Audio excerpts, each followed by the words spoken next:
Say, man, we got some action.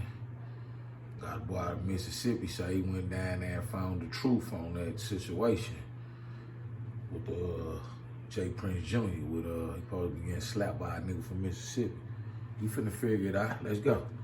I was watching it live and Breezy said a Mississippi man smacked Jay Prince Jr.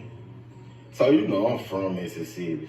So when I heard the name Shank, I'm like, oh, they talking about bro.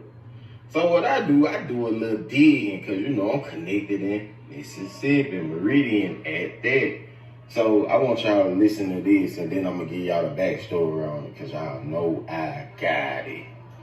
My granddaddy, this on Myra, this on N, this on Brian, this on, I put this shit on Jay Prince, I put this shit on Senior. My little nigga from Mississippi smacked up. Junior. Oh my God. Man, you got that chain on somebody smacking me.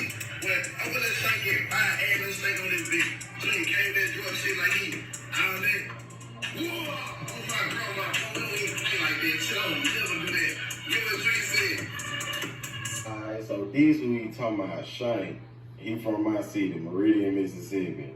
Then we talking about MBG Shank. This the guy who slapped goddamn Jay Prince Jr., man. You know I had to reach out to just get the full story, so man, I gotta play it for y'all, dog, cause I'm well connected in my city, and I know a lot of people in my city, from brothers to ops to all over. I get plenty much love, cause they know, you know, I did my thing in the streets and I'm out of it. They respect it. They know what I'm doing. They know I'm a full-time blogger now. So you know I had to reach out to them. Hold on, I got the story.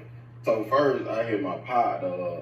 I like, hey man, Shane slapped Jay Prince Jr. for real. And that's when he called me. So I'm finna go. I used to go a nigga pocket bag. I did it to a nigga for $20 before. You see what I'm saying? I swear, Google this shit. Just Google it. I ain't gonna do it, Google it. I did it to a nigga for $20 before. Yeah, but they gonna look at the shit up. Look, they gotta do is look it up. I swear to God, they got the whole police report. The whole fucking police report right there. I did 4 years behind $20, man. So you think I'm not gonna lose my mind by the L?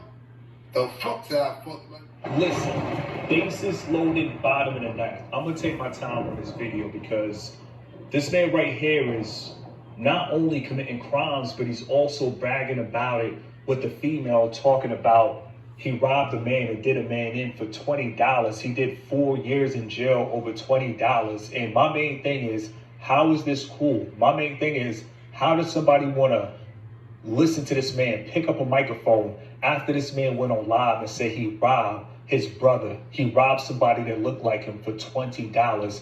Let me tell you guys something. The days of hip hop, listen, it's coming to an end.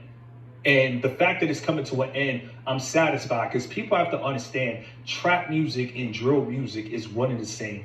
Drill is a little bit more on the extreme side, is a little bit more chaotic, but trap music is all the same. Drill and trap is one and the same. And I listened to a couple of his songs that he made, like Lil Dirty and a couple others, and this man is literally on songs talking about he'll shoot somebody in the face like Steph Curry. Now, when his picture popped up on Google, I didn't realize he had the 666 in the back. And it goes to show you how these guys were literally, instead of working a 9 to 5, these dudes will literally go in the street without a job and think that one day somebody's gonna come and save them. Now, I'm the only person on YouTube. First of all, I just want to say shout out to Houston if you're from Houston or been in Houston, put an H in the chat. And a lot of people don't realize that Jay Prince Sr. is working with the law. Jay Prince Sr. is working with the HPD.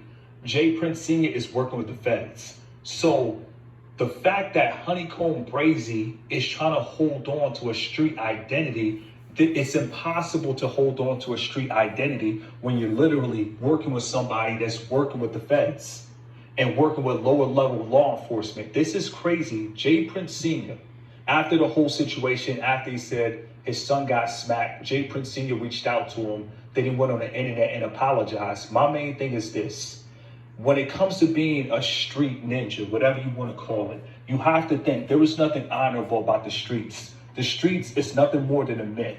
And the reason, and I want to talk about this, the reason the streets look so exciting is because you have over, without exaggerating, you got over 250 people on a block not working, and they're hanging out on one street corner. So if you're driving by or if you're shooting a music video, of course it's going to look lit. You have over 380 people who don't have a 9 to 5 and they're all hanging outside. Of course it's going to look lit. But in reality, why do we not celebrate people who actually go to work?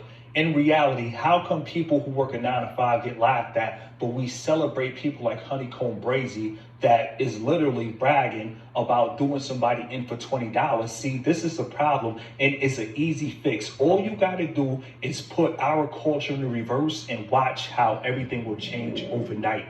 I'm all about solutions. If we start to really clap it up for people that's going into work, if we really start to clap it up for people that's actually making an honest living, what will happen is a lot of these guys that are criminals, a lot of these guys who are committing crimes, they will start to feel jealous, like, man, I want some attention, I want some love. But the problem is, in our culture, we clap it up for the people that's robbing people for $20. We clap it up for the people that's actually outside clapping people. Now, the reason I never wanted to make a video on this guy is because of this picture right here.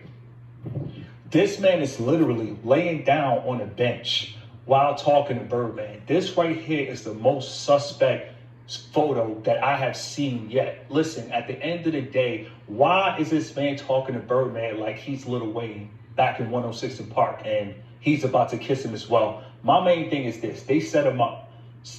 Listen, one thing people have to understand about gangsters, and before the age of technology, we didn't have this information, and this is why I use my channel, because when you're young, around Honeycomb Breezy age, and you're 28 years old before you hit your 30s, you really think that hip hop is real. It's crazy, I know. Hip hop is literally just like wrestling, but a lot of people from the streets, they see people like Birdman making millions, they see people like Lil Wayne making millions, and they feel like, okay, we from those same environments, we're gonna make millions as well. But that's the problem. And like Honeycomb Breezy said in the first clip, he said, if I will rob a person for $20, imagine what I'll do for $1 million. And before I finish this video, I just want to say that if you want to be a millionaire, all you need is $1 million worth of product. And if you don't have $1 million worth of product or whatever you're selling, figure out how to get $1 million worth of product and sell that. That's how you become a millionaire. You don't become a millionaire by putting your life in another man's hand. My main thing is this: there are a lot of self-made millionaires that have zero connections to J. Prince Sr. There are a lot of millionaires out here who have zero connections to Birdman. And the thing about it is, I don't really know much about him, but I don't believe that he's actually in control of his own YouTube page, because in this generation, and I understand he was with J. Prince Sr. from the start, but in this generation, this man is making music videos and he's getting at least 2 million to 4 million views. And this is why I believe he doesn't own his channel. Because if you're making 4 million views on YouTube, why would you want to sign to Birdman? If you're making 4 million views on YouTube, why would you be crying talking about you're in a contract with J. Prince Sr.? Now, this is the hood, and this is why the hood looks so exciting in music videos. They got somebody grandmother dropping it low. They got somebody auntie to the left dropping it low. They got somebody else auntie, a third cousin in the front, she dropping it low. And then you have everybody else that's unemployed. Listen, let me tell you guys something. If you're from Alabama, nothing's wrong with you. If you're from Mississippi, nothing's wrong with you. If you're from Atlanta, if you're from a deep part of the South, nothing is wrong with you. Listen, we are all on the same playing field in the year 2023, going into the year 2024. Back in the day, it was all about, oh, I'm from up north, or I'm from down south. Listen, in the age of technology, the man who knows how to work technology is the person that's going to win in this generation. It doesn't matter where you're from. So for Honeycomb Breezy, and I heard a couple of his lyrics talking about he dropped $10,000 on an outfit. With what job? Making songs talking about I shoot people in the face like Curry. Like this right here, I'm happy that it ended before it started, because the music that Honeycomb Breezy makes, he makes violent music. A lot of the streets, like, I don't understand why we celebrate this type of music when, and I'm gonna tell you why. A lot of people, they don't care unless it hit close to home. They don't really care unless their cousin gets shot. They don't really care unless their grandmother get hit with a ricochet bullet. That's when they start to care. But for those people who don't live in these neighborhoods, I feel like we should care for people in the streets. I feel like we should care for people who, before they get an opportunity to go to college, they have to survive 18 years of these people that are not working a job, running around terrorizing the neighborhood.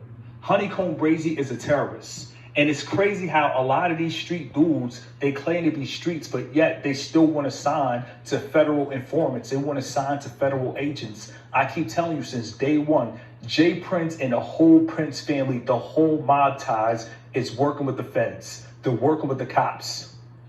And Birdman, the only reason that he was able to get out that Lil Wayne shooting tour bus after he was on a wiretap saying, come and collect the payment, is because he's working with the cops. So Honeycomb Breezy, it's no way that he could be in his right mind. And that's the problem with the streets. They want us to live like androids. They don't want us to think. How can you really be from the streets and you sign into the feds? We witnessed that with Meek Mills and Rick Ross. Like, if you really from the streets, you should have zero to do with the law. And I'm going to say that again. If you really from the streets, you should have zero to do with the law. This man literally is signed to the same label that signed Finesse 2 times. And if it wasn't for people like 1090 Jake, a lot of people didn't realize, but Finesse 2 times was a snitch. Snitching is a part of the game. A lot of people act like there's loyalty in the street. There's no loyalty in the streets. When people get caught up, they only going to think about their family, and of course they're going to rat you out.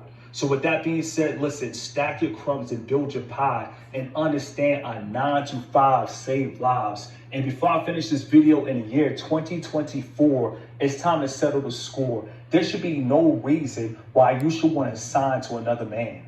At the end of the day, listen, everybody put an eye in the chat for independent. Whatever you do, listen, you should get 100% of your revenue. Whatever you do, all money should come to you. Stand 10 toes down and be independent. Let it breathe.